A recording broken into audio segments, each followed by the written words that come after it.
Plusieurs lignes de la parole mènent à une seule ligne, celle de la vérité éternelle.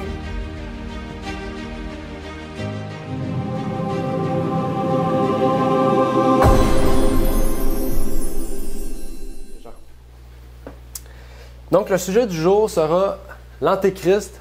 Quel est son esprit? La dernière fois, on avait vu qui était l'Antéchrist.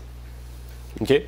Qu'on dise Antichrist ou Antéchrist, c'est la même chose. OK? Antéchrist, c'est la version, on pourrait dire, grecque-française, franco-grecque, OK? Parce que le vrai terme, c'est Antéchristos.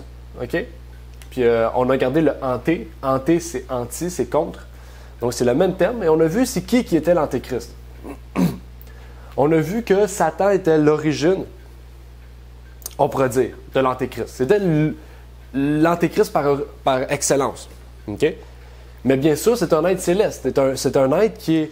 C'est un être qui est, on pourrait dire, céleste, qui est devenu, on pourrait dire, corrompu, et qui est devenu, donc, Satan, la personne qu'on connaît aujourd'hui. Et cet homme-là, c'est la source originelle de, on pourrait dire, de celui qui travaille contre le Christ. Mais bien sûr, si Christ travaille sur terre avec des humains, donc avec moi, avec Aravna, avec tous ceux et celles qui sont parmi nous aussi sur Zoom, qui sont partout dans le monde, Satan fait la même chose. Il travaille avec des personnes qui sont des antichrists. Il travaille avec des personnes qui sont au sein même de son Église, dans le sens qu'ils sont au sein même du christianisme.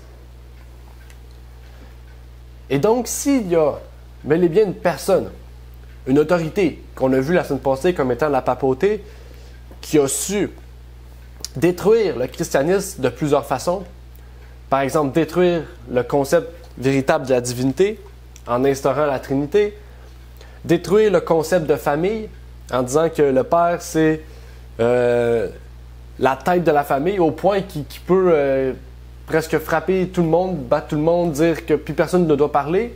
Donc, une autorité qui est détruite, en fait. Si l'Église a décidé d'instaurer aussi cette puissance par divers moyens, par la torture, par la violence, par la déclaration de toute personne qui n'est pas dans l'Église catholique comme des hérétiques, ça veut dire que, bien sûr, il y a des gens dans le protestantisme qui vont reprendre de ces idées-là pour les instaurer dans l'Église. Et c'est ça, en fait, qu'on va parler aujourd'hui. Quel est son esprit? C'est quoi l'esprit de l'Antéchrist? C'est quoi cette source, on pourrait dire, c'est quoi cette source qui est à l'origine de tout, qui aujourd'hui découle dans le reste du christianisme? On a vu la semaine passée un peu, on a parlé un peu de son esprit. On a entamé le sujet. Aujourd'hui, on va le terminer. Et c'est un sujet qui est un peu long. Je vais essayer de pouvoir aller plus rapidement dans certains points pour qu'on puisse vraiment faire ça plus court, parce que je ne veux pas non plus vous parler trop longtemps, parce que le cerveau, à un moment donné, il perd certaines parties du sujet. Donc, je ne veux pas vous forcer à rester trop longtemps, puis que votre cerveau, ne prend plus les informations, parce que le but, c'est d'avoir quelque chose de plus court, mais que votre cerveau capte toutes les informations. Le sujet du jour, le verset. 1 Jean 2, verset 22. « Qui est menteur, si ce n'est celui qui nie que Jésus est le Christ? Celui-là est l'Antéchrist qui nie le Père et le Fils. » Un verset qu'on a lu la semaine passée, qu'on a parlé, qu'on a étudié, qu'on va encore étudier aujourd'hui plus en profondeur pour savoir c'est quoi son esprit. C'est quoi sa esprit, qu'on peut dire, sa façon de penser. C'est quoi qui fait en sorte qu'aujourd'hui les chrétiens pensent comme cet Antéchrist, qui est l'esprit de l'Antéchrist. Donc, bien sûr, je vais prier d'abord. Par la suite, on va étudier ce sujet-là en profondeur. Notre Père est aux cieux, j'aimerais te remercier, Seigneur, pour ce moment que tu nous permets d'avoir, de pouvoir étudier ta parole. Puisses-tu nous permettre, Seigneur, de pouvoir permettre à tous et à chacun de pouvoir se déplacer pour venir ici, Seigneur. Que tu puisses nous permettre que nous puissions être une Église, Seigneur, unie. Une Église unie, c'est une Église qui peut se parler en personne, qui peut se voir, qui peut discuter, Seigneur, qui peut réellement pouvoir travailler ensemble, Seigneur. Et déjà, le sujet du jour qui nous parle de l'Antéchrist, de son esprit, Seigneur, que tu puisses permettre aussi que ce sujet-là puisse nous permettre vraiment de vouloir en tant qu'Église, travailler davantage pour toi, travailler davantage pour défendre ta vérité, Seigneur. Défendre ta vérité coûte que coûte, Seigneur. Tu sais que le peuple de Dieu, à cause de ce qu'il croit, Seigneur, va subir des persécutions, subir des violences, subir beaucoup de choses, Seigneur. Nous sommes encore dans un pays libre. On peut encore parler de beaucoup de sujets, Seigneur. Et bientôt, on n'aura plus de possibilités, Seigneur. Donc, permets, Seigneur, que dans les temps favorables, nous puissions parler, Seigneur. Donc, aujourd'hui, que tu puisses nous permettre de comprendre cet esprit de l'Antéchrist. Comprendre, Seigneur, comment fuir cet esprit, mais comment avertir les autres de fuir cet esprit, Seigneur. Et que tu puisses permettre que ton Église puisse grandir, Seigneur. C'est le souhait de toute personne, Seigneur, ici présent. Et réellement, c'est mon plus grand souhait, Seigneur. Donc, permets que ça puisse se faire, Seigneur. Donne-nous la sagesse, donne-nous les moyens, les méthodes aussi par lesquelles nous pourrons, Seigneur, faire en sorte que ton œuvre puisse grandir, que les églises puissent être formées au travail du Québec et au travail du Canada aussi. C'est ma prière, la prière de tous ceux et celles qui sont présents au nom de ton Fils, Jésus-Christ. Amen. Donc aujourd'hui, comme je vous ai dit, on va parler des points vitaux de l'esprit de l'Antéchrist. On va commencer avec les points essentiels de comment, en fait, cet Antéchrist, ces doctrines, ce qu'il prêchait, ce qu'on a vu qui a amené à nier le Christ, à nier le Père, s'est répandu dans le monde chrétien. Les points essentiels sont importants. Il faut revenir un peu plus tôt. Un peu plus tôt dans 1 Jean 2, verset 18. 1 Jean 2, verset 18 nous dit « Petit enfant, c'est la dernière heure. » Tout au long du Nouveau Testament, on remarque qu'en écrivant, par exemple Pierre, Jean, Jacques et Paul, considéraient le temps qui s'écoule à partir de la crucifixion comme les derniers jours. On se fie bien sûr au point de vue de qu'est-ce qu'on voit. Hein? Jean écrit « Petit enfant, c'est la dernière heure ». Et les auteurs du Nouveau Testament décrivent cette dernière heure à partir du moment des derniers jours. Les derniers jours ont commencé quand Jésus est mort à la croix. Jean avait enseigné cela. Jean nous dit dans son évangile, au verset 18, « C'est le dernier temps. Et comme vous l'avez entendu, l'Antichrist viendra. » Okay? 1 Jean 2, verset 18. C'est la première fois que vous le voyez sous cette forme exacte. Mais la Bible l'a prophétisé un peu plus tôt dans le livre de Daniel. Mais dans 1 Jean 2, versets 18 et 19, relisons ce verset comme nous venons de le voir sous l'aspect de dernier jour. « Petit enfant, c'est ici la dernière heure. Et comme vous avez entendu dire que l'Antichrist vient, il y a dès maintenant plusieurs Antichrists par où nous connaissons que c'est la dernière heure. Ils sont sortis d'entre nous, mais ils n'étaient pas des nôtres, car s'ils eussent été des nôtres, ils seraient demeurés avec nous. Mais c'est afin qu'il fût manifesté que tous ne sont pas des nôtres. » Repensons un court moment ici, à un court moment de la Réforme. Dans la Réforme, on se rappelle que Martin Luther a décidé de quitter l'Église catholique, de sortir. Mis ou plus, même s'il n'aurait pas voulu quitter, à cause de ses croyances, il aurait été excommunié. Donc, il aurait quitté d'un moyen ou d'un autre. Mais c'est ça le plus important, c'est que Martin Luther, en fait, est demeuré dans l'Église catholique quand il prêchait ses doctrines. Et quand Martin Luther a prêché ses doctrines, il était un prêtre, là, okay? à Wittenberg, en Allemagne. C'était un prêtre. Il n'est pas sorti de l'Église pour prêcher. Il est resté dans l'Église, il a prêché en tant que prêtre catholique, ce qu'il croyait que l'Église catholique devait abolir. Et par la suite, Luther a été excommunié. Excommunié, ça veut dire, c'est radié, c'est quelqu'un qui est mis dehors de l'Église, c'est quelqu'un qui est mis pas sous silence, mais quelqu'un qui est mis malheur. Donc c'est quelqu'un qui est malheur. Quelqu'un qui est maudit, ça veut dire que à cause de ce qu'il prêche, l'Église a l'autorité de dire à quelqu'un sous un conseil, donc à plusieurs personnes, de dire à cause de ce qu'il prêche, vu qu'il est contre l'Église, on doit l'excommunier, on doit le mettre malheur. C'est sûr que Luther a reçu, ok? Luther n'a pas quitté l'Église catholique par lui-même. Tout d'abord, il a été excommunié. Et il a compris à ce moyen-là qu'il devait quitter l'Église catholique pour prêcher ce qu'il faisait. Et dans la tragédie des siècles, on le confirme comme suit à la page 51. les romanistes se sont obstinés à accuser les protestants d'hérésie et à leur reprocher de s'être volontairement séparés de la véritable Église. C'est sur eux que retombent ces accusations. Exactement. Ce sont eux qui ont renoncé à la bannière du Christ et se sont départis de la foi qui a été transmise aux saints une fois pour toutes. Ça, c'est un autre sujet, on va en reparler. J'ai une série de prédications que j'aimerais pouvoir préparer. Bien sûr, ça prend beaucoup de temps, donc c'est pour ça que je ne les fais pas tout de suite. Mais c'est une série de prédications qui nous montre l'origine de l'Antéchrist, comme on le connaît en fait.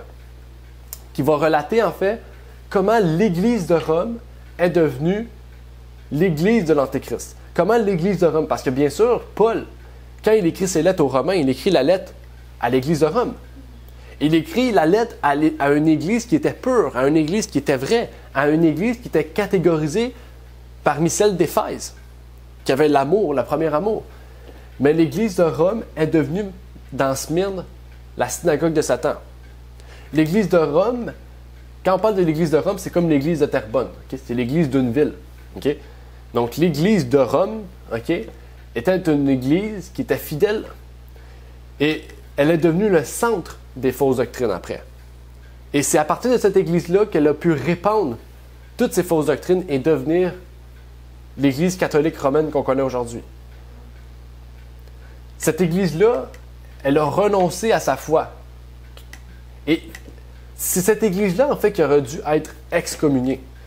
Mais à cause de quoi? À cause de la fragilité de l'Église. À cause que sous l'Église de Smyrne, il y a eu des persécutions. L'Église ne pouvait plus être publiquement, ne pouvait plus adorer publiquement dans les maisons. Il devait se cacher dans les grottes, etc. Déjà, sous Smyrne, parce qu'il y a eu un moment de persécution. Mais en fait, les fausses doctrines ont pu se répandre aussi rapidement. Pourquoi? Parce qu'elles faisaient des compromis avec le gouvernement. Et c'est ça ici. Il faut se rappeler que c'est le conflit final. Hein? Le conflit final, OK? Le conflit final, en ce moment, qu'est-ce qui se passe? C'est que l'Église va faire des compromis. Quand je dis l'Église, c'est que les églises protestantes vont faire des compromis avec le gouvernement. L'Église de Dieu n'a rien à voir avec le gouvernement. Une véritable Église doit se séparer à tout prix du gouvernement. Parce que le gouvernement est une entité humaine, tandis que l'Église est une entité divine. OK? Dieu ne s'associe pas aux hommes.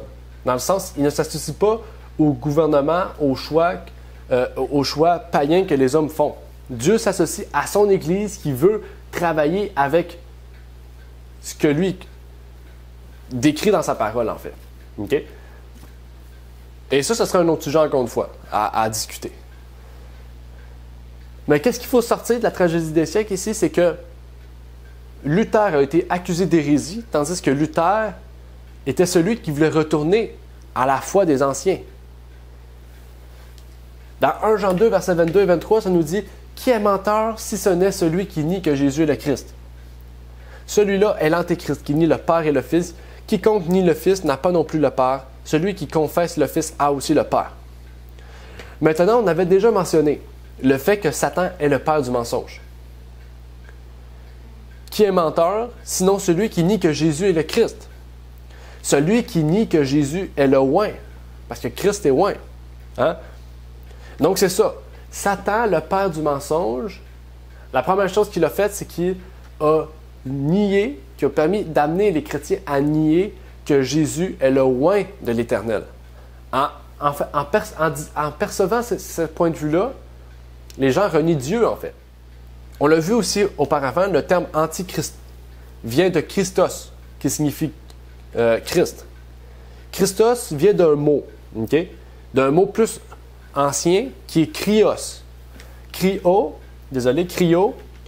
c'est, selon le dictionnaire théologien du Nouveau Testament, un mot fondamental que l'on trouve dans le livre d'Homère, dans plusieurs drames tragiques. Donc, dans plusieurs écrits philosophiques, on trouve le mot krio, qui est un mot très important.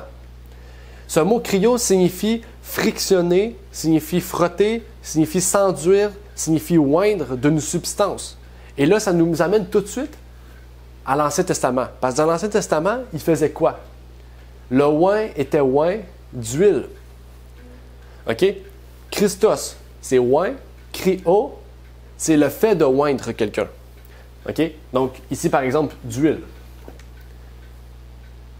Il signifie verser de l'huile sur, et nous savons dans l'Ancien Testament que verser de l'huile sur quelqu'un, c'était oindre quelqu'un. C'était un symbole aussi de la réception de l'Esprit de Dieu. Pour être un oint dans un sens religieux, quelqu'un de plus important en autorité ou en position, par exemple un diacre, un ancien ou un pasteur, doit faire l'onction. Une personne ne peut pas s'oindre elle-même. Pensez déjà à comment le Nouveau Testament définit l'ordination. L'apôtre Paul et d'autres hommes, par exemple Tite, par exemple Jude, par exemple plusieurs autres, ont été ordonnés. Okay? Donc, Paul a été choisi par qui? Par Pierre et d'autres personnes pour être ordonnés. Donc, ces personnes-là qui étaient déjà pasteurs ou anciens ou diacres ont oint ces personnes-là. Même que Paul a dit à Timothée, « J'ai ordonné, tu ordonneras d'autres personnes plus tard. » En fait, ce n'est pas un système de caste, un système de hiérarchie qui est mis en fait, où certains seraient plus grands ou meilleurs que d'autres. Non. C'est en fait un ordre que Dieu a choisi. Ça montre en fait que les personnes qui sont pasteurs, diacres et anciens, c'est censé être des personnes qui ont un certain nombre d'expériences dans le travail et qui leur permettent donc de pouvoir guider les brebis, guider l'Église, okay, dans le travail ou dans l'œuvre du Seigneur. On pourrait prendre l'exemple d'une personne. Réfléchissez. Parce que ici, je vous dis toutes ces choses-là parce que c'est lié réellement avec l'Antichrist. Hein?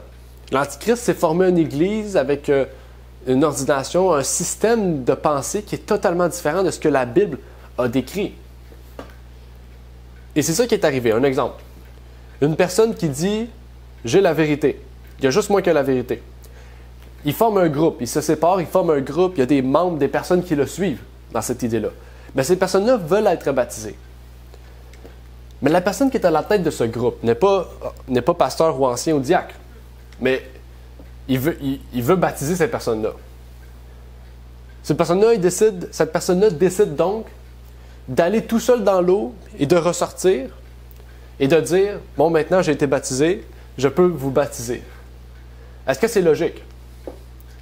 Mais non, c'est pas logique. C'est pas logique, mais en plus, c'est pas biblique.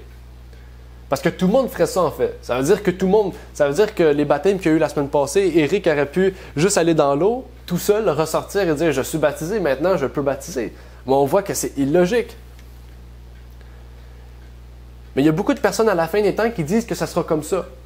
Ah, ben, les personnes ne pourront plus voyager. Okay? Les anciens, les diacres, les pasteurs ne pourront plus voyager, plus personne ne pourra bouger, on va être pris dans ces moyens-là. Et donc, ben, en fait, je vais pouvoir moi-même me baptiser, je vais pouvoir baptiser les autres, faire l'œuvre. Vous pensez comme cela, mais en fait, rappelez-vous de comment les apôtres étaient. Les apôtres marchaient en cheval, à pied. Philippe, il s'est téléporté à un autre endroit pour faire son œuvre.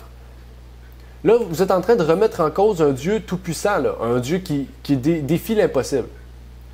Et c'est pas parce que l'homme dit « Ah, vous pouvez plus voyager » que Dieu dit « Ok, ben moi, d'abord, je suis limité à pouvoir vous aider. » Mais non, Dieu n'est pas limité à ce que l'homme fait. En fait, Dieu n'a pas de limite. Donc, en fait, oui, on peut se poser des questions sur « Mais comment on va faire dans l'avenir? » On peut se poser des questions.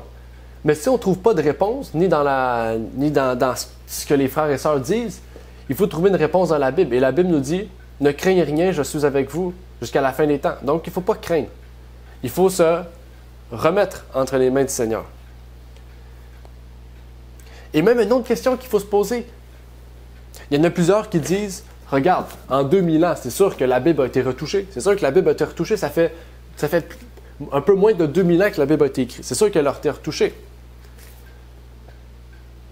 Et ça fait 2000 ans aussi que l'Église du Christ existe. Ça fait 2000 ans qu'il y a des personnes, des pasteurs, des anciens, des diacres de génération en génération qui perdurent jusqu'à aujourd'hui. Il faut dire que depuis 2000 ans, l'Église du Christ persiste sans problème. Pourquoi? Il faut dire que depuis 2000 ans, la Bible est le livre le plus vendu. Pourquoi? Après ça, on dit que il va arriver un temps où il n'y aura plus rien. Non, il n'y aura jamais un temps où il n'y aura plus rien. À moins que Dieu décide qu'il n'y ait plus rien. Et il va y avoir un moment, oui, où il n'y aura plus rien, mais ça sera le moment où Jésus va revenir. Mais réellement, si on se met à douter comme les hommes du monde se doutent, en fait, on commence à douter déjà de ce que Jésus est venu faire sur terre. Parce que ça veut dire que Jésus est venu faire une œuvre qui va être présente quelquefois. Non. En fait, il n'y a jamais eu de fissure dans ce que Dieu a fait. Tout ce que Dieu a fait est demeuré. Et il va interdire à l'homme de toujours toucher tout ce que Dieu a fait. OK? Dieu a oint Jésus. Il est le Christos. Ça veut dire qu'il a été oint. La Bible même a prophétisé dans Daniel 9, verset 24, qu'il y aurait un oint, qu'on sait étant décrit comme étant Jésus. Dans Daniel 9, 24, 70 semaines sont déterminées sur ton peuple et sur ta ville sainte pour renfermer la rébellion, pour sceller les péchés, pour expier l'iniquité, pour amener la justice éternelle, pour sceller la vision et le prophète, et pour oindre le Saint des Saints, qui est Jésus-Christ. Ici, la prophétie des 70 semaines, et pour ceux qui n'ont pas étudié cette prophétie-là, vous pouvez l'étudier. Je vous prie de l'étudier, de prendre le temps de comprendre cette prophétie-là. Mais cette prophétie-là nous amène directement à Jésus-Christ. Nous amène directement au moment où Christ a été oint, où est-ce que son nom a été effectif. Okay? Il est né, il s'appelait Jésus, mais quand il a été oint, il est devenu le Christ, Jésus-Christ. Jésus, l'homme qui a été oint. Le oint pas de n'importe qui, pas d'un homme, le oint de Dieu. Il a été oint du Saint-Esprit. Et même dans Acte 4, verset 27, on nous dit « En effet, Hérode et Ponce Pilate, avec les gentils, le peuple d'Israël, se sont assemblés contre ton saint Fils Jésus que tu as oint. »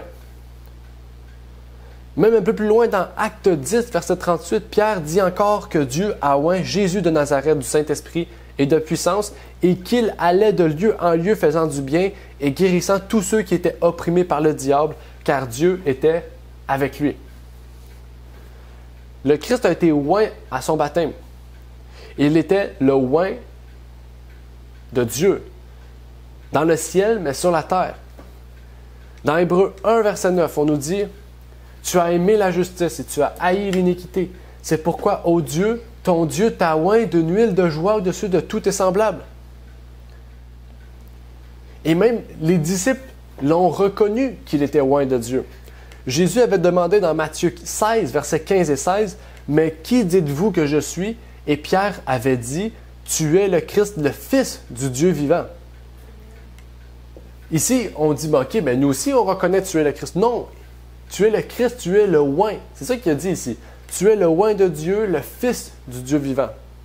Il a reconnu deux choses. Il a reconnu que Christ était le oint de Dieu, sur terre et au ciel, mais il a reconnu que le Christ était le Fils de Dieu. OK? Donc, c'est une chose reconnaître que Jésus est le oint de Dieu, mais c'en est une autre aussi, que si on reconnaît que Christ est le oint de Dieu, il faut reconnaître que Christ est le Fils de Dieu. Les deux viennent ensemble. Parce qu'il y a beaucoup d'églises qui prétendent croire en Jésus. Hein? L'islam croit en Jésus. Hein? Il croit que c'est un prophète. On peut le lire dans le Coran. L'islam enseigne que Jésus était un prophète, mais l'islam n'enseigne pas que Jésus est le oint de Dieu. Ils ne disent pas qu'il est le Fils de Dieu. Il y a beaucoup de Juifs qui reconnaissent que Jésus était un personnage historique, une personne qui a existé, mais il n'était pas le oint de Dieu. Même les athées peuvent croire en une philosophie du nom de Jésus, mais pas étant un oint de Dieu. En fait, c'est ça qu'il faut comprendre. Si on nie que Jésus est le oint de Dieu, on nie que le Père l'a oint. On nie en fait que cette onction était la plus grande de toutes les onctions de la Bible. Dans 1 Jean, Jean nous confirme et nous parle de renier le Père et le Fils. On aurait pu utiliser le terme Yahweh ou Yeshua, ou Dieu et Jésus. Mais ce qui est intéressant, c'est que Jean ici a utilisé des termes spécifiques. Il a utilisé le terme Père et Fils. Jean aurait pu utiliser tous les autres termes, mais le fait qu'il ait utilisé le terme Père et Fils, c'est que les chrétiens à son époque niaient le fait que Jésus était le Fils de Dieu, niaient la relation paternelle entre le Père et le Fils. Ils niaient cette relation étroite qu'il y avait entre Dieu le Père et son Fils Jésus-Christ. Et c'est ça le problème, c'est que la plupart des commentateurs, quand on étudie le texte de 1 Jean, 2 Jean ou 3 Jean, qui parlent de l'Antéchrist, ils disent seulement que les gens qui étaient à l'époque de Jésus reniaient la divinité de Christ. Et c'est pour ça qu'ils l'appelaient Jésus-Christ, qu'ils l'appelaient l'Antéchrist. Pour la plupart des protestants, un Antéchrist, c'est quelqu'un qui renie que Jésus est Dieu. Mais la Bible ne nous dit pas ça. La Bible nous dit que l'Antéchrist, c'est celui qui nie la paternité du Père envers Jésus. L'Antéchrist, c'est celui qui renie, oui, que Jésus est le roi de Dieu, mais qui renie surtout que Jésus est le Fils du Dieu. Donc, la relation étroite qui existe entre le Père et le Fils. En fait, la filiation de Jésus qui est niée. Et quand nous faisons cela, nous nions aussi la paternité de Dieu. Car si Jésus n'est pas le Fils de Dieu, alors Jésus n'est pas son Père, logiquement. Hein? Puis c'est ça le problème, c'est qu'aujourd'hui, la plupart des chrétiens ne reconnaissent pas cela. Demandez à un chrétien, est-ce que tu crois que Jésus est le Fils de Dieu? Il va te dire oui. Mais là, tu vas lui demander, OK, est-ce que Jésus est réellement le Fils de Dieu? Genre, comme moi, par exemple, je suis le Fils de mon Père. Et là, les chrétiens disent non, c'est une péjorative ou c'est symbolique. C'est pour nous montrer un lien d'amour qui existe entre eux. Et c'est là le problème. Parce que la Bible nous dit que Jésus est le Fils de Dieu. Pierre a dit, tu es le Fils de Dieu. Je pense pas que Pierre a dit, c'est le Fils de Dieu parce qu'il s'aime beaucoup. Non. Ça serait absurde. Ça serait de dire que Pierre, Jésus, tout le Nouveau Testament est basé sur un mensonge ou est basé sur un mot qui est symbolique. Il faut comprendre que la Bible est un livre très simple. Les gens la rendent compliquée. La conception qu'on a du monde la rend compliquée. À travers les siècles, on change aussi de la moralité, on change la façon de penser. Et ça change aussi la façon dont on comprend la Bible. Mais quand on lit la Bible, telle qu'elle est, dans le sens que s'il faut le prendre dans le sens littéral, on doit le prendre dans le sens littéral, et si c'est un sens symbolique, on le prend dans un sens symbolique, alors la Bible est simple comme de l'eau de roche. Hein?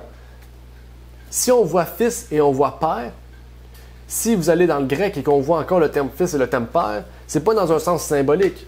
Ça, c'est l'homme. L'homme ne veut pas reconnaître la paternité de Dieu. Ils ne veulent pas le reconnaître.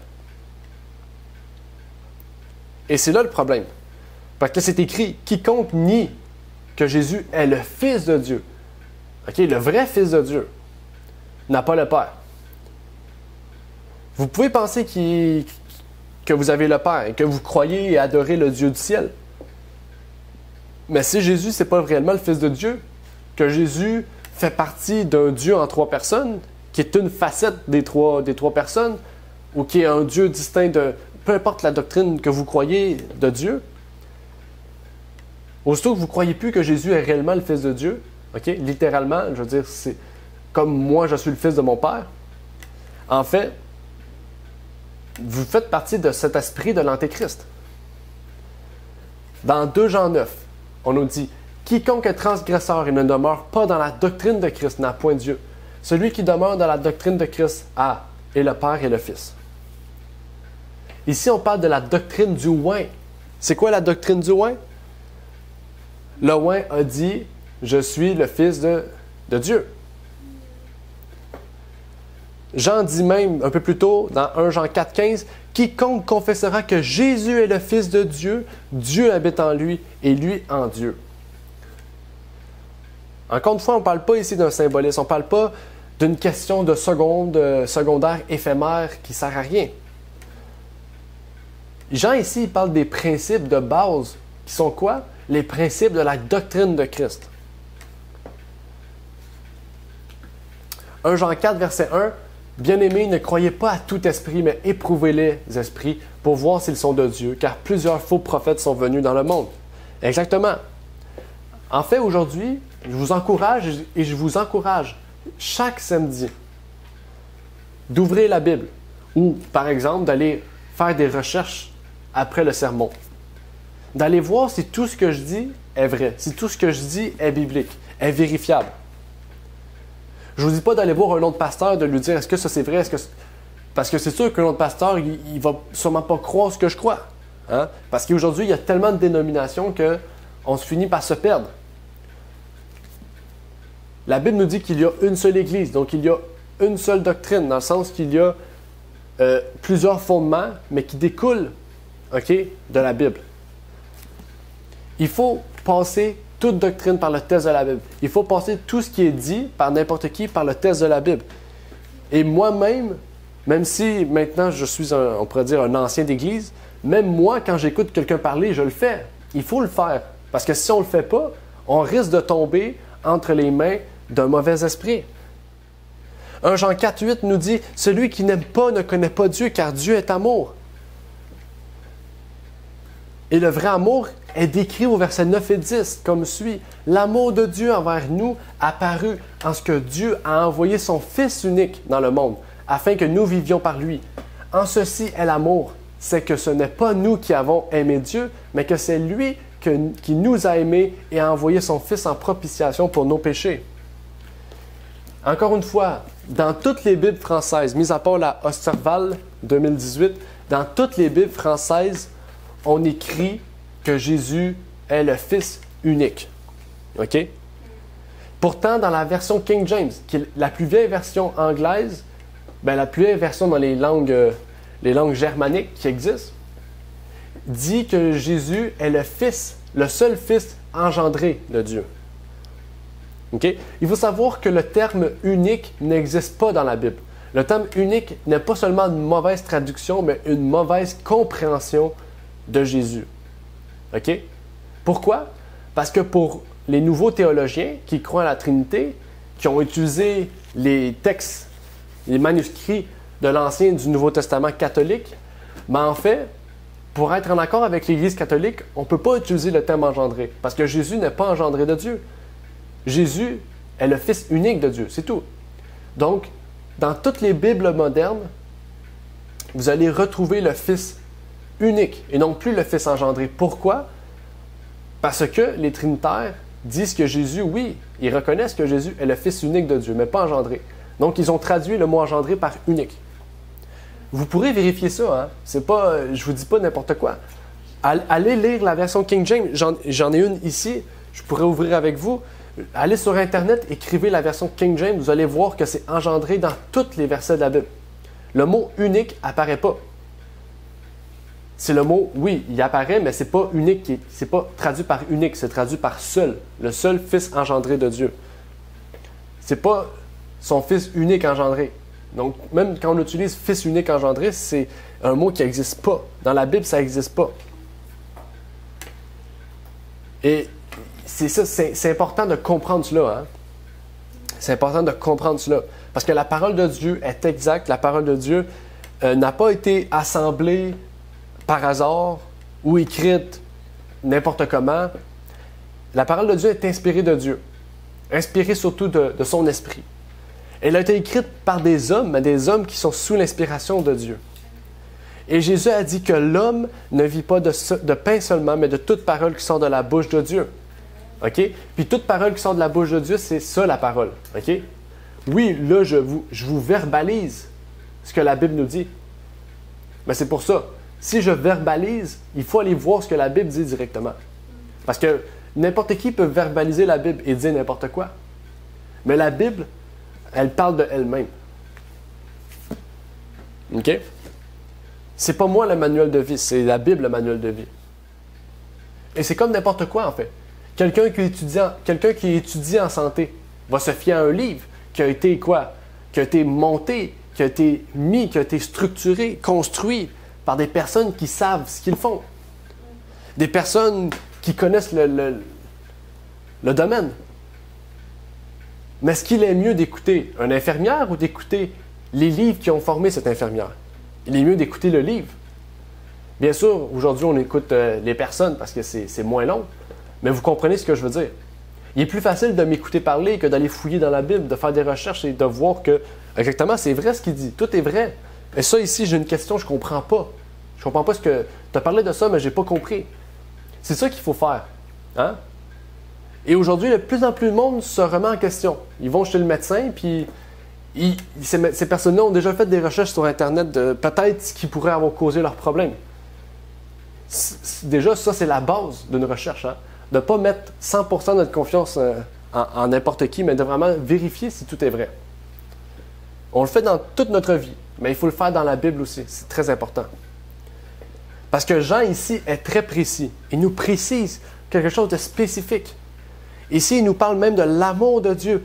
L'amour de Dieu, il est tellement grand qu'il n'a pas envoyé n'importe qui. Il a envoyé son seul Fils engendré.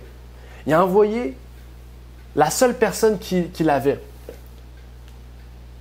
Et le plus grand parallèle dans la Bible qu'on a à ce sujet, c'est quoi? C'est Abraham et son fils. Pourquoi Dieu aurait choisi Abraham et son fils pour nous parler du sacrifice de Jésus-Christ? Si Jésus-Christ n'est pas le Fils de Dieu. Il aurait pu prendre n'importe quel parallèle. Il aurait pu prendre David avec tous ses enfants. Il aurait pu prendre Absalom. Il aurait pu dire à David, va sacrifier Absalom. Non, il a choisi qui a choisi? Abraham, qui est un père, avec Isaac, son seul fils engendré. Et il a dit, va le mettre en sacrifice. Et Abraham allait tuer son fils. Et c'est un ange de l'Éternel qui a intervenu. Et il a été sauvé par sa foi. Dieu nous montre la même chose ici. Dieu ici, c'est un symbole d'Abraham et Isaac, un symbole de Christ. Et l'exemple est parfaitement représenté. Posez une question à quelqu'un sur ce sujet-là, à un trinitaire.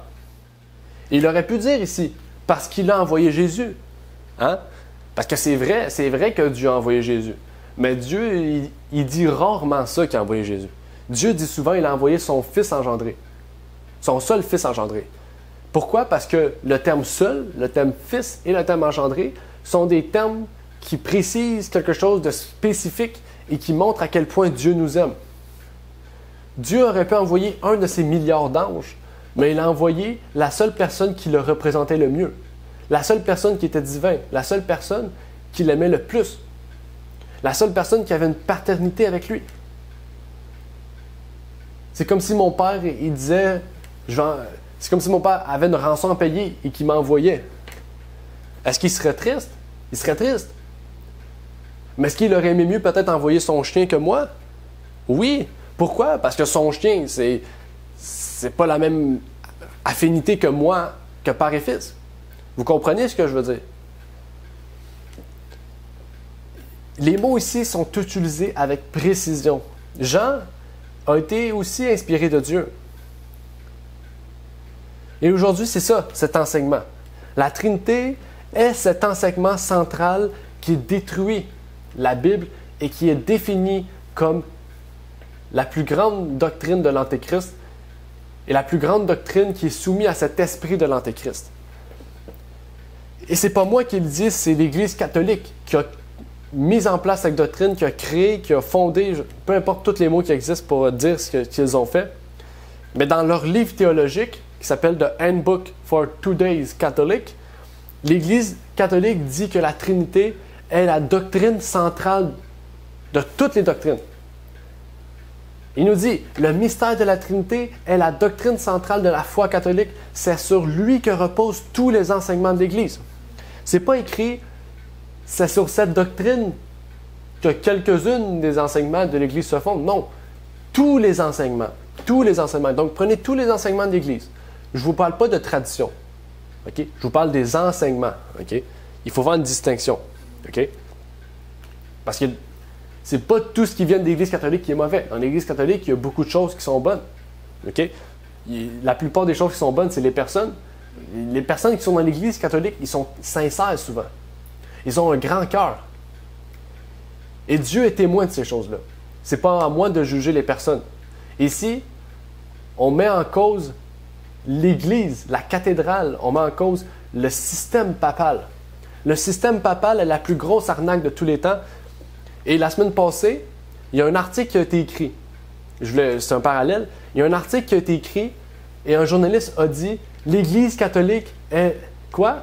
Est la compagnie la plus riche de tous les temps. » C'est un journaliste qui a dit ça. Ils ne sont même pas capables d'évaluer combien d'argent a l'Église catholique tellement qu'ils en ont. Est-ce que vous pensez que réellement que Jésus-Christ, qui est venu ici, sur terre, en gogoune, étant charpentier, Jésus faisait des tables, des chaises, des bancs, aurait voulu que ces églises soient remplies d'or, il aurait voulu que ces églises soient remplies de bijoux, de faits de vrai d'or, volés sur des terres de d'autres personnes? Est-ce que vous pensez que réellement que Jésus, quand il aurait vu l'Église catholique, il aurait dit « Voici mon chef-d'œuvre » ? Je pense pas. L'Église catholique est le chef-d'œuvre de l'homme du péché, mais il est surtout le chef-d'œuvre de l'homme en général. Mais réellement, on voit qu'il y a un problème derrière cela. Hein? Puis son problème est quoi? Est fondé sur des fausses doctrines, en fait. Et il dit ici, leur conception de Dieu a amené à l'observation du dimanche. Leur conception de Dieu les a amenés à vénérer Marie comme une déesse, à vénérer les images, à changer les 10 commandements, à observer le dimanche, je l'ai déjà dit, à croire à l'immortalité de l'âme, à prier les morts, à prier les saints, à prier les papes, à prier tout le monde. Mais pas à prier pour ceux qui sont vivants. Ça, c'est un autre système. À croire que, j'ai pas tous les termes exacts, mais à baptiser les bébés, à faire les vocations envers les prêtres, à racheter l'âme des morts. Hey, c'est rendu grave. Ils rachètent des personnes qu'on ne voit pas. Ils rachètent les personnes mortes, OK? À se mettre à genoux à l'oratoire Saint-Joseph pour prier, à prier la Sainte Vierge avec le collier. J'oublie tous les termes, désolé, je n'ai pas les termes exacts. Mais vous comprenez où est-ce qu'on va, là? Ça, il y en a certains, c'est des traditions, d'autres que c'est des doctrines, en fait. Bien, toutes ces doctrines-là ont le point central, qui est quoi? Le mystère de la Trinité. Le système de l'Antéchrist est fondé sur le mystère de la Trinité.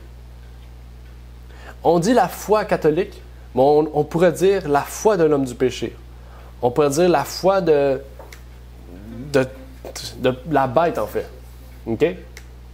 Ça ne veut pas dire que ceux qui sont catholiques, ils sont perdus. Comme je viens de le dire, seul Dieu juge les cœurs. Je ne juge pas ces gens qui ont la foi et qui sont sincères, mais ici, on se reflète sur ce que l'Église catholique est. On parle ici du système papal. Et j'aimerais le préciser parce qu'il y a beaucoup de gens qui vont écouter ce message-là puis qui vont dire que qu'est-ce que je dis, je suis en train de juger, je suis en train de critiquer. Parce que le système woke aujourd'hui aime ça, dire que tout est jugé puis tout est critiqué. Mais il faut savoir que dire les choses quand il faut le dire. Okay? Et tout ce qu'on dit là aujourd'hui, c'est qu'est-ce que la Bible dit, mais qu'est-ce que l'histoire nous révèle. Puis c'est l'Église catholique elle-même qui l'affirme. Donc c'est pas moi qui le dis là. C'est le système elle-même qui le dit. Le mystère de la Trinité est la doctrine centrale de l'Antéchrist, voire de Satan lui-même. Car c'est sur elle que reposent tous les enseignements de l'Église. Par exemple, le dimanche, comme on a dit. Et donc, on comprend bien que c'est un point vital dans notre compréhension du sujet. Mais l'Église catholique continue. OK? Parce que malgré qu'ils sont dans l'erreur, malgré que leur système est dans l'erreur, ils sont honnêtes. OK? Ils sont vraiment honnêtes. C'est un des points positifs de l'Église catholique, c'est leur honnêteté dans ce qu'ils croient. Il dit, dans le Nouveau Testament, il est fréquemment fait mention du Père, du Fils et du Saint-Esprit. On est d'accord avec ça. Dans la Bible, on parle du Père, du Fils et du Saint-Esprit. Une lecture attentive de ces passages scripturaires conduit à une conclusion sans équivoque. Chacune de ces personnes est présentée comme ayant des qualités qui n'appartiennent qu'à Dieu. Est-ce qu'on est d'accord avec ça? On est d'accord. Hein? On dit l'Esprit de Jésus, l'Esprit de Dieu. Et on comprend tout de suite que Dieu a un esprit. Ben, il faut comprendre aussi comment il travaille. C'est pourquoi Dieu nous permet de comprendre ça. Ça dit, mais s'il n'y a qu'un seul Dieu, comment cela peut-il être possible? Ah, là, il commence à tomber. Là. L'Église a étudié ce ministère avec beaucoup d'attention. Et après 4 siècles, 400 ans de clarification, elle a décidé d'énoncer la doctrine de la façon suivante. Dans l'unité de la divinité, il y a 3 personnes, le Père, le Fils et le Saint-Esprit, réellement distinctes l'une de l'autre. Ainsi, selon les termes du credo athanasien, ça c'est un sujet qu'on va parler bientôt, le Père est Dieu, le Fils est Dieu et le Saint-Esprit est Dieu. Et pourtant, il n'y a pas 3 dieux, mais un seul Dieu. Donc déjà, ils sont arrivés à une conclusion, mais sans verset biblique. C'est un sous-entendu.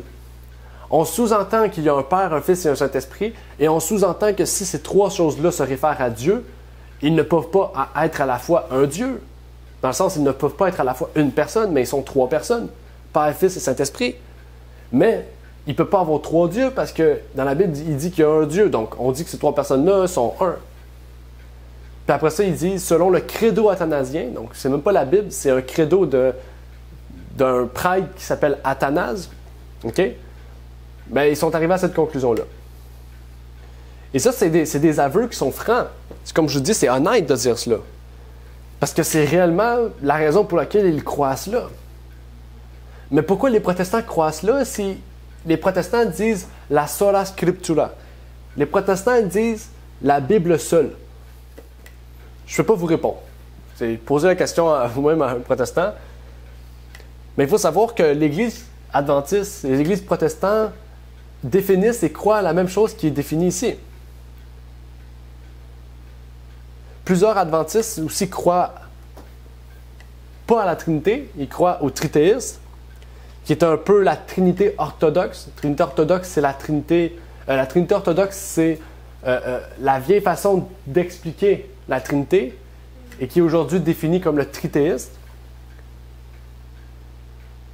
Mais il faut savoir qu'au lieu d'avoir 3 dieux en un, c'est 3 dieux distincts. Donc c'est vraiment 3 personnes distinctes. Dans la Bible, il faudrait aller selon la même logique. Il y a 12 disciples. Il y a 12 esprits. Donc, ça veut dire qu'il y a 24 personnes. Il n'y a pas 12 personnes, ils sont 24. Parce qu'il y a 12 esprits, 12 personnes. 12 fois 12. 12 fois 2, 24. Ils sont 24. Mais par exemple, quand on parle de ce sujet-là, on dit, ben ici c'est différent. Et ce sont des hommes. Ce n'est pas des dieux.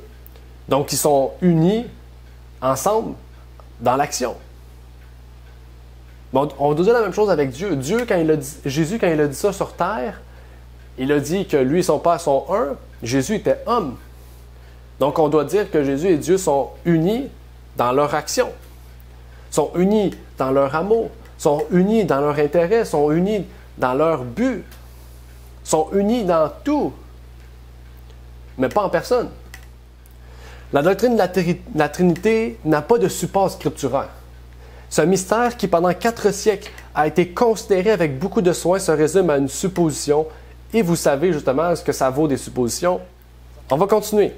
Graham Greene. Graham Greene, c'est un écrivain catholique qui a écrit un article qui s'intitule « The Catholic Church New Dogma. The Assumption of Mary ». OK? Donc, il a écrit ça.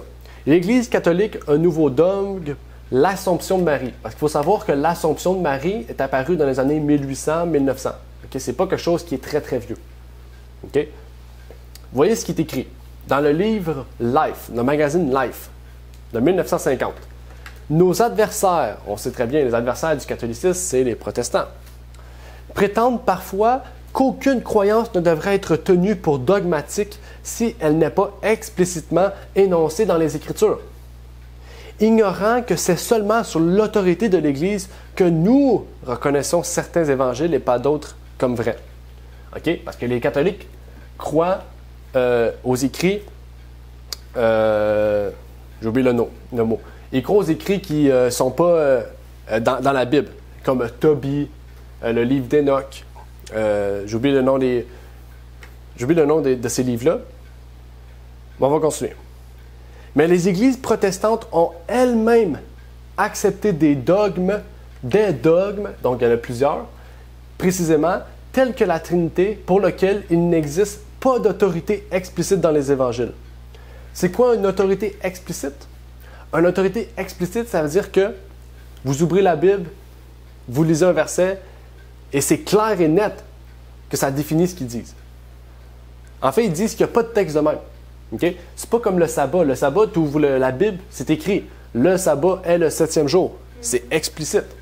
Mais dans la Bible, il n'y a pas de texte comme ça qui définit la Trinité. Ça veut dire que c'est des sous-entendus de texte qu'on explique la Trinité. Plusieurs sous-entendus de texte peuvent définir cette doctrine. Mais ce n'est pas écrit textuellement, comme eux le comprennent, qu'on appelle la Trinité. C'est-à-dire que l'Église catholique dit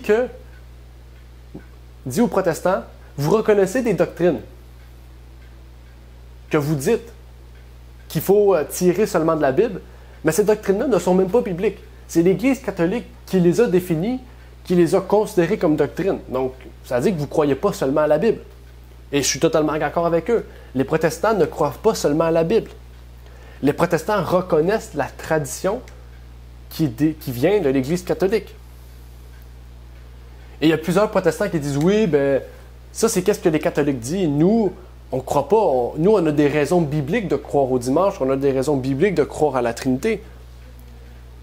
Mais il faut savoir que l'Église catholique existe depuis plus de 1600 ans.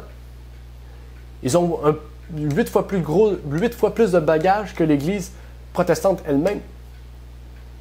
Donc, je pense qu'ils savent ce qu'ils disent. C'est une autorité qui est forte. Là.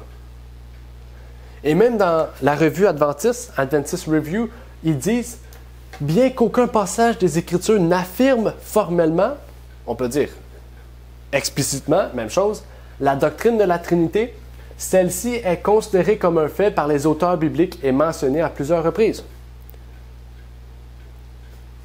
C'est écrit. Vous voyez, ils reconnaissent que ce n'est pas écrit. C'est une supposition. Même qu'il continue, ce n'est que par la foi que nous pouvons accepter l'existence de la Trinité. Vous savez, c'est quoi la foi? Hein? C'est quoi la foi?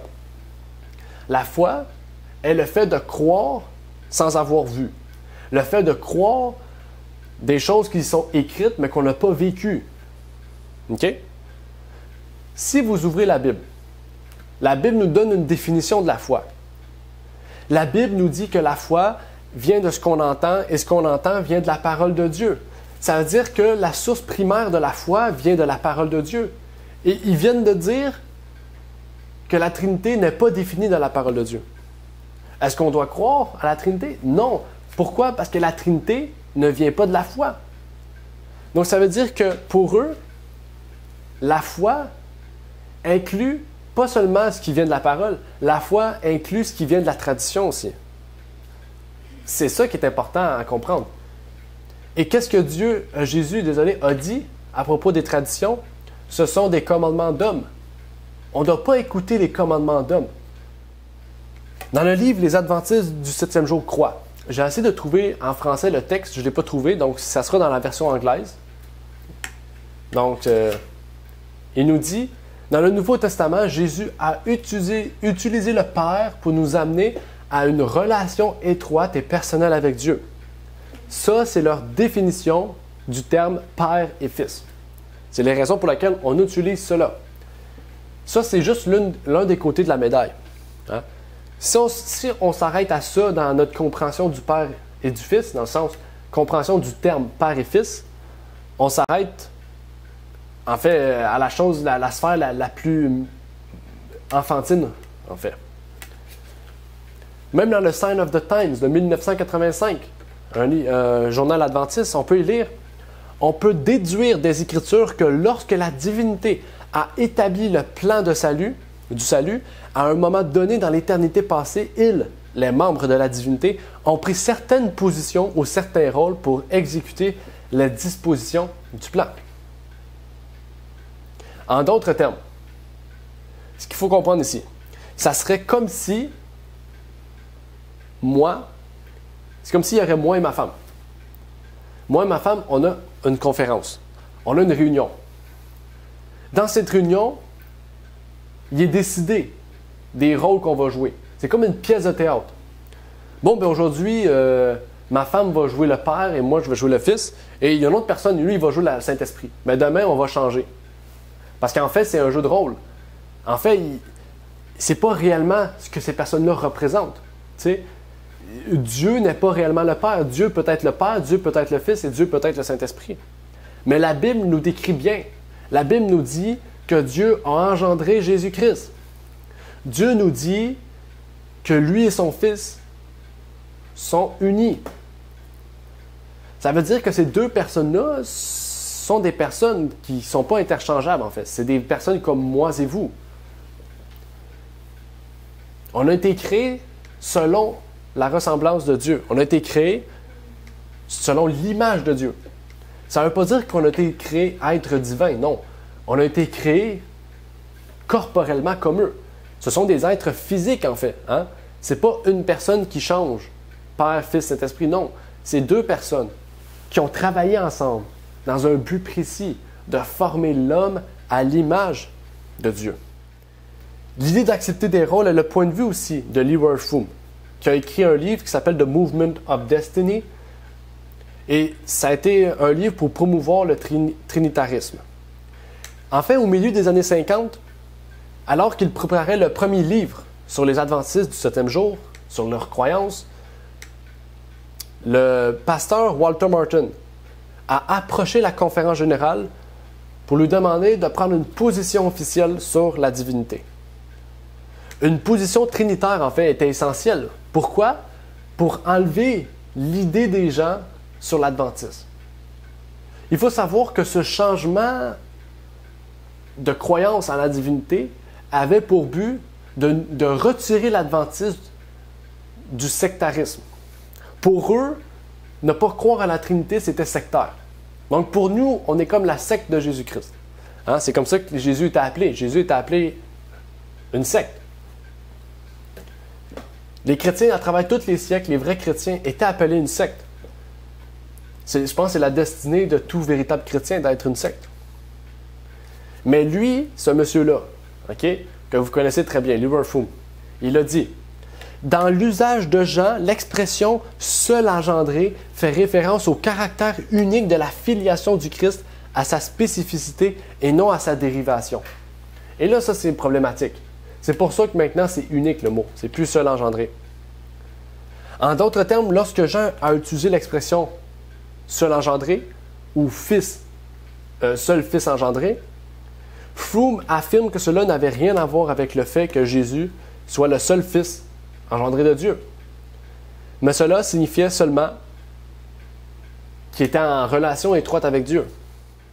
C'est comme si je dis « Oh, ben moi, je suis marié à ma femme. » Puis la personne dit « Ah, wow, t'es marié? » « Ouais, mais je suis pas marié dans le sens que on n'est pas marié. On est seulement des amis très proches. » C'est un peu ça qu'il dit. C'est comme s'il change la définition d'un mot qui a toujours signifié la même chose à travers l'histoire pour plaire à un groupe de personnes. Donc, on doit se poser réellement ces questions-là. Parce que Dieu a dit au baptême de Jésus, dans Matthieu 3, 17, « Celui-ci est mon Fils bien-aimé, en qui j'ai mis toute mon affection. » En disant ce que ce monsieur a dit, on remet en cause les paroles de Christ, les paroles des disciples, la parole des apôtres, mais les paroles de Dieu aussi, lui-même. 1 Jean 5, versets 4 et 5, « Parce que tout ce qui est né de Dieu est victorieux du monde, et la victoire qui a vaincu le monde, c'est notre foi. » C'est quoi notre foi? Ce que l'on entend. Et ce que l'on entend vient de la parole de Dieu. Qui est celui qui est victorieux du monde, sinon celui qui croit que Jésus est le Fils de Dieu? En fait, ceux qui disent qu'ils ne croient pas réellement à un engendrement de Jésus-Christ comme étant le Fils de Dieu ne pourront pas être victorieux du monde. C'est ça que la Bible dit. Est-ce que c'est moi qui le dis? Mais non, c'est la Bible. Il faut être né de Dieu. Pour être né de Dieu, il faut croire à ce que Jésus est le Fils de Dieu. Même que James White, dans l'un de ses écrits de la Review and Herald de 1856, qui est un pionnier adventiste, a dit Le mystère d'iniquité a commencé à agir dans l'Église à l'époque de Paul. Il a fini par évincer la simplicité de l'Évangile et corrompre la doctrine du Christ. Et l'Église s'est enfoncée dans le désert. Martin Luther et d'autres réformateurs se sont levés avec la force de Dieu et avec la parole et l'Esprit, ont fait de grands progrès dans la réforme. Le plus grand défaut que nous puissions trouver à la réforme est que les réformateurs ont cessé de réformer. S'ils avaient continué et continué jusqu'à ce qu'ils aient laissé derrière eux les derniers vestiges de la papauté, tels que l'immortalité physique, donc l'immortalité de l'âme, l'aspersion, la Trinité et l'observation du dimanche, l'Église serait maintenant libérée de ces erreurs non scripturaires. On se dit adventiste historique. C'est parce qu'on croit à ce que nos pionniers ont réformé dans le mouvement protestant. On croit à ce que ces personnes-là ont fait pour la cause de l'Évangile. On croit aussi à leur position doctrinale, non pas parce qu'eux l'ont dit, mais parce qu'ils ont utilisé la Bible pour prouver leur point. Et parce qu'en tant que protestants, on doit réellement dire que la Bible est notre seul moyen de défense. Notre Bible est le seul moyen par lequel nous pouvons prouver notre point. En tant que protestant, être un adventiste historique, c'est pas dire je prends une dénomination, un nom, puis je fais partie de cette église-là parce que ça me tente. Non. Ce nom-là représente en fait ce que nous croyons. Nous croyons en tant qu'adventistes que Jésus va revenir et qu'on met quoi? On met toute notre vie sur ce fait-là. C'est ça en fait. OK? Il faut savoir que Martin Luther, à l'époque, se disait être dans la vérité. Il disait que les autres avaient des doctrines qui étaient vraies, mais plusieurs qui étaient fausses. Est-ce que c'était un fait? Oui, c'était un fait. C'est un fait. Aujourd'hui, il y a beaucoup d'autres dénominations. On se dit adventiste historique de 1989. Pourquoi? Parce qu'on croit que l'Église doit être réformée au point de revenir à l'époque d'Éphèse, revenir à l'état d'Éphèse, à savoir avoir l'amour de Christ en nous, avoir une véritable compréhension des doctrines bibliques, croire à la Bible seule, mais surtout nous préparer au travers de cela à recevoir Jésus-Christ dans notre vie. Il y aurait beaucoup à dire à ce sujet encore. Je pourrais continuer à parler avec vous pendant 8 heures, amener toutes les preuves de tout ce que les monarques, tout ce que les prêtres, les pasteurs, tout ce qu'ils ont dit au travers de l'histoire. Vous allez voir que tous ces gens-là sont honnêtes dans ce qu'ils croient. Ils croient tous en ces doctrines-là, tout en sachant que ce n'est pas biblique, tout en sachant que ce n'est pas explicitement dit dans la Bible. Et moi, je ne crois pas à des suppositions. Je crois explicitement à des versets qui amènent des preuves solides d'un point de vue biblique. Une offrande, Ellen White nous dit, une offrande complète a été faite, car Dieu a tant aimé le monde qu'il a donné son Fils unique, non pas un fils de la création comme un ange, ni un fils d'adoption comme le pécheur pardonné, mais un fils engendré à l'image expresse de la personne du Père. C'est un clone de Dieu, c'est une copie conforme de Dieu. Dans tout l'éclat de sa majesté et de sa gloire, égal à Dieu en autorité, en dignité et en perfection divine. En lui habite corporellement toute la plénitude de la divinité. Et ici, on doit dire Amen à cela. Parce que c'est biblique. Pour conclure, au lieu en fait d'avoir des croyances confuses, des croyances contradictoires, aujourd'hui, j'invite les frères et sœurs à pouvoir donner notre vie à Jésus-Christ, le Fils oint de Dieu. Nous pouvons avoir quelqu'un qui comprend nos besoins et qui est pourtant capable de combler le fossé entre Dieu et l'homme et d'être notre médiateur. Le seul médiateur entre Dieu et l'homme, c'est Jésus-Christ, le Fils de Dieu, mais le Fils de l'homme. Nous pouvons accepter les traditions. Nous pouvons accepter ce que les hommes disent, même ceux qui prétendent prêcher la vérité.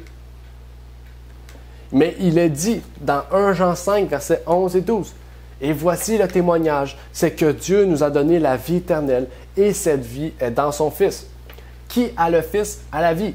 Qui n'a point le Fils de Dieu n'a point la vie. Jean ici n'a pas dit qu'il s'agissait d'un rôle préparé en avance par une divinité qu'on appelle la Trinité. Il a dit ici, il a mis l'accent sur le Fils de Dieu. 1 Jean 5, 13. Je vous ai écrit ces choses à vous qui croyez au nom du Fils de Dieu, afin que vous sachiez que vous avez la vie éternelle et afin que vous croyiez au nom du Fils de Dieu. Ma question pour vous, est-ce que vous allez laisser derrière vous la tradition de l'Église? Allez-vous la laisser même si le prédicateur à la télévision, sur YouTube, peu importe, ou de la radio, l'enseigne? Notre travail aujourd'hui en tant que chrétien, c'est de réformer l'Église, pas en disant que l'Église a fait ça ici ou ça. Non. À la lumière de la Bible, on doit marcher dans la lumière, enseigner la lumière et montrer la lumière aux autres. La Bible dit qu'il existe un Dieu de cet univers, et on le croit. Mais la Bible dit aussi qu'il y a un Fils dans l'univers et qui vous a tellement aimé qu'il est venu mourir pour vous. Et ça, c'est l'Esprit de Christ qui vous révèle ces choses. C'est l'Esprit de vérité qui vous révèle ces choses. C'est l'Esprit de justice, l'Esprit de révélation. L'Esprit de l'Antéchrist est tout le contraire. L'Esprit de l'Antéchrist dit que Dieu n'a pas envoyé son Fils. L'Esprit de l'Antéchrist dit que Dieu n'a pas envoyé un Fils en tant que tel, mais une deuxième personne de la divinité. L'Esprit de l'Antéchrist dit que Jésus n'est pas réellement mort pour nous et qu'il n'est pas réellement venu en chair, déchu et pécheresse. L'Esprit de l'Antéchrist dit que Jésus n'a pas marché comme nous devons marcher et qu'il n'a pas vaincu comme Dieu veut que nous le fassions. L'Esprit de l'Antéchrist dit que le Jésus qui est venu sur terre n'était pas pareil comme nous en tout point. Et ça, c'est une grave erreur de penser cela. Parce que l'avenir de ce monde est très sombre. En comprenant mal Jésus-Christ, on peut mal se refléter en lui. Tandis que Jésus nous a dit, prenez-moi en exemple. Il faut savoir qu'il n'y a pas de terrain d'entente. C'est soit blanc, soit noir, soit lumière, soit ténèbres. À la fin, soit qu'on est disciple de l'Antéchrist, disciple du Christ. Il n'y a pas de zone grise. Aujourd'hui, je vous invite à choisir le Christ. Parce que si on ne choisit pas le Christ, on choisit automatiquement l'Antéchrist. Et aujourd'hui est le jour de grâce pour vous, est le jour du salut. Aujourd'hui, c'est votre jour pour donner votre cœur à Jésus, mais pour le servir et pour vous sentir appelé. Parce que Dieu vous appelle aujourd'hui. Il vous appelle en tant qu'élu, mais en tant que fidèle, qui se dresse contre qui? Il se dresse contre le serpent ancien, qui se dresse contre l'Antéchrist. La promesse a été faite dès le premier péché. La femme piétinera la tête du serpent. Dieu nous donne la puissance par Jésus-Christ de piétiner l'Antéchrist, de piétiner Satan, de piétiner ses faux docteurs, de tester ces esprits qui viennent du mal. C'est ma prière pour chacun d'entre vous et que Dieu vous bénisse. Je vais terminer par une prière avant de finir. Notre Père qui est aux cieux, j'aimerais te prier, te remercier pour ce moment que tu nous permets d'avoir, de pouvoir étudier ta parole, d'avoir pu partager ce sujet important, ce sujet crucial, qui nous révèle tellement de choses dans ta parole, qui nous révèle les fondements, des fondements, Seigneur. De comprendre qui est Dieu, qui est Jésus-Christ, qui est ton esprit. Ce sont des sujets cruciaux. En fait, avoir une mauvaise conception de ces choses nous apporte à avoir une mauvaise conception de plusieurs autres sujets, Seigneur. Viens-nous en aide. Puisses-tu nous aider, nous éclairer, nous envoyer cet esprit de révélation, cet esprit de vérité, cet esprit du Christ qui nous permet et qui nous convainc surtout de ta vérité. C'est ma prière pour chacun d'entre nous et je t'en prie au nom de ton Fils Jésus-Christ. Amen. Merci d'avoir écouté cette vidéo. Pour plus de contenu, abonnez-vous sur notre site Internet. Il est également possible pour vous de nous suivre sur notre page Facebook et de nous contacter par email.